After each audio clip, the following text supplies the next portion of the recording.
ایران کے بادشاہ نے اپنے بیٹے کو پڑھانے کے لیے ایک استاد صاحب کا بندوبست کیا. استاد صاحب کو کہا کہ میرے بچے کو دین پڑھائیے، میں چاہتا ہوں کل اس نے عنان حکومت کو سنبھالنا ہے تو یہ دین سے آگاہ ہو جائے، اس کو کچھ سکھائیے، پڑھائیے. بہت نیک بزرگ بڑے درویش عالم پڑھانے لگے، اسباق مکمل ہو گئے، دین کے اسباق قرآن مجید پڑھایا، احادیث طیبہ کا درس دیا، اصول فقہ سے روشناس کرایا. جب بچے نے مکمل تعلیم حاصل کر لی اور آمین ہو گئی، دستار ہو گئی، فارغ ہو گئے، تو پھر ایک دن استاد صاحب نے کہا بیٹے کل تم نے ضرور آنا ہے، کچھ بات کرنی ہے. شہزادہ گیا ملنے استاد صاحب سے. استاد صاحب نے کنڈی لگا لی، ہاتھ میں درہ پکڑ لیا، مار مار کے پورے وجود کو زخمی کر دیا. کوئی غلطی نہیں، کوئی بات نہیں، مارا.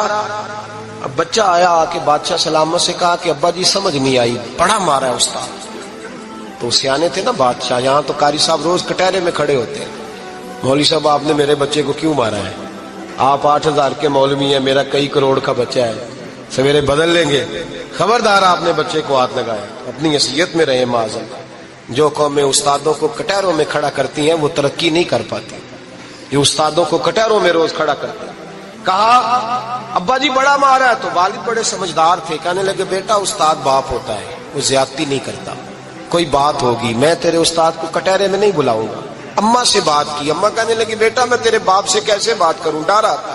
وقت گزر گیا، 22 سال بیت گئے، 22 سال گزر گئے. بادشاہ کا انتقال ہوا، شہزادہ تخت پہ بیٹھا.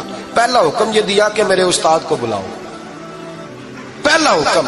استاد جی بوڑھے ہو گئے تھے، چھڑی کے اوپر ٹیک لگا کے آئے اور بھویں سفید ہو کے جھک گئی تھیں. یوں آنکھ کھول کے بڑی مشکل سے دیکھا، کہنے لگے شہزادے حکم ہو. کب میں شہزادہ نہیں، اب میں بادشاہ بن گیا ہوں. استاد جی 22 سال بیت گئے، آپ نے مارا تھا، پر وہ درد چونکہ زیادتی کی تھی، میرا قصور کوئی نہیں تھا، تو نہ میری روح سے درد گیا ہے نہ میرے جسم سے گیا ہے. میں بے اختیار تھا، پوچھ نہیں سکتا تھا، آج با اختیار ہوا ہوں. سب سے پہلے پہلا حکم آپ کو دیا، بلایا ہے، بتائے کیوں مارا تھا، کیوں مجھے مارا تھا، میری زیادتی بتائے.